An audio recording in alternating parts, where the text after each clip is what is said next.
ఓం నమ శివాయ. ఓం శ్రీమాత్రే నమః. ఈ రోజున మనము భరణీ నక్షత్రాన్ని గురించి తెలుసుకుందాము. మొదటగా ఈ భరణీ నక్షత్రానికి అధిదేవత ఎవరు, అలాగే ఈ నక్షత్రానికి అధిపతి ఎవరు, ఈ నక్షత్రం వాళ్ళు ప్రతిరోజు కూడా ఏ మంత్రాన్ని పారాయణ చేయాలి, అలాగే ఈ నక్షత్రం కిందకి ఏ అక్షరములు వస్తాయి అనేటువంటి విషయాన్ని ఈరోజు మనము తెలుసుకుందాం. మొట్టమొదటగా ఈ నక్షత్రానికి అధిపతి శుక్రుడు, అలాగే ఈ నక్షత్రానికి అధిదేవత వచ్చేసి సాక్షాత్తు ఆ యొక్క యమధర్మరాజు. అలాగే ఈ నక్షత్రానికి యముడు ఎందుకు అధిదేవతగా వ్యవహరించాడు అంటే, మొదటగా మనం యముని గురించి తెలుసుకోవాలి.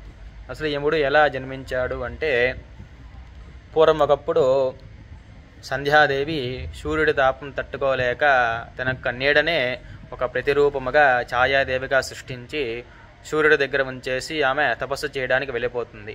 ఈ సంధ్యాదేవి వచ్చే లోపల యొక్క సూర్యుడు ఏం చేశాడు అంటే, ఛాయాదేవితో సంభోగించి ఒక ముగ్గురి సంతానాన్ని కలుగుతాడు. వారు ఎవరు అంటే, మొట్టమొదటగా యమధర్మరాజు, తర్వాత ఆమె చెల్లి అయినటువంటి యమున, అలాగే చివరిగా ఆయన తమ్ముడైనటువంటి శని భగవానుడు. ఈ ముగ్గురు కూడా సూర్యుడికి సంతానంగా ఉంటారు. అలాగే కొన్ని రోజులు గడిచాక ఒకరోజు ఈ యమధర్మరాజుకి శనేశ్వరుడికి కొట్లాట జరిగి, ఈ యమధర్మరాజు ఏం చేశాడు అంటే శనేశ్వరుడి కాళ్ళు విరిచేయడం జరుగుతుంది. ఇది చూసినటువంటి సూర్యుడు ఏం చేశాడు అంటే యముడికి శాపం పెడతాడు. నువ్వు ఎప్పుడైతే శని కాళ్ళు వించావో, శని ఎన్ని రోజులైతే బాధపడతాడో అన్ని రోజులు కూడా నీ 2 కాళ్ళు మంటలో మండును గాక అని చెప్పేసి యమధర్మరాజుకి శపించడం జరుగుతుంది. అప్పుడు యమధర్మరాజు ప్రాధేయపడతారు. తండ్రి గారి యొక్క బాధను నేను భరించలేకున్నాను, నేను ఏమి చేయాలి అని చెప్పేసి అంటే, అప్పుడు సూర్యుడు చెప్తాడు, నీ ఒక కాళ్ళు ఎప్పుడూ కూడా అగ్నిలో మండుతూ ఉంటుంది, నీ ఇంకొక కాళ్ళు ఎప్పుడూ కూడా నీటిలో చల్లగా ఉంటుంది. దీనికి కారణం ఏమిటి అంటే, ఎప్పుడైతే నువ్వు అధర్మాన్ని పాటిస్తావో నీ 2 కాళ్ళు కూడా మంటలో పడి నువ్వు భస్మం అయిపోతావు, మరణిస్తావు అని చెప్పేసి సూర్యుడు అనేటువంటి వాడు శాపం ఇస్తాడు. అలాగే కొన్ని రోజులు అయ్యాక అకారణంగా ఈ యొక్క యమధర్మరాజు అధర్మాన్ని పాటించడం వలన అగ్నిలో దహనమైపోయాడు అని చెప్పేసి మనకి శాస్త్రము. ఈ యమధర్మరాజు మరణం తట్టుకోలేక యమున ఏం చేసింది, భోరున ఏడవడం ప్రారంభించింది. ఎంతలా ఏడ్చింది అంటే ఆ ఏడుపు ఒక నదిలా ప్రవహించిందనమాట.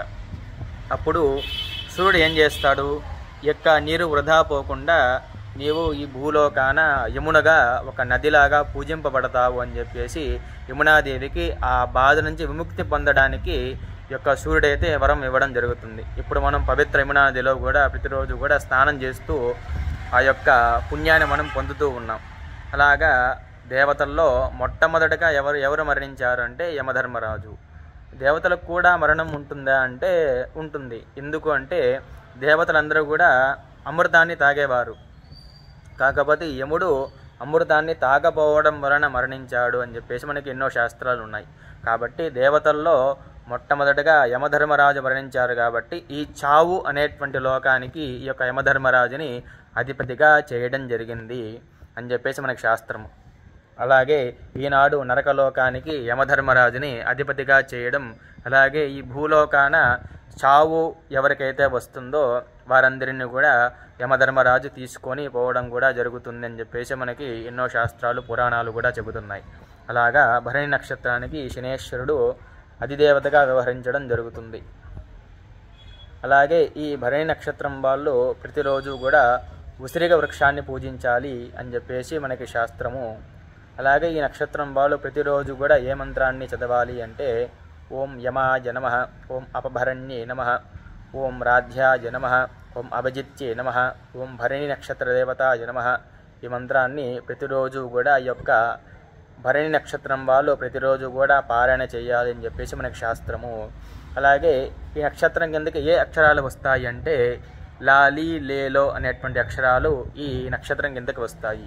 కాబట్టి ఎవరి పేరైతే లా అనే అక్షరంతో మొదలవుతుందో వారందరూ కూడా ఈ యొక్క నక్షత్రం కిందకు వస్తారు.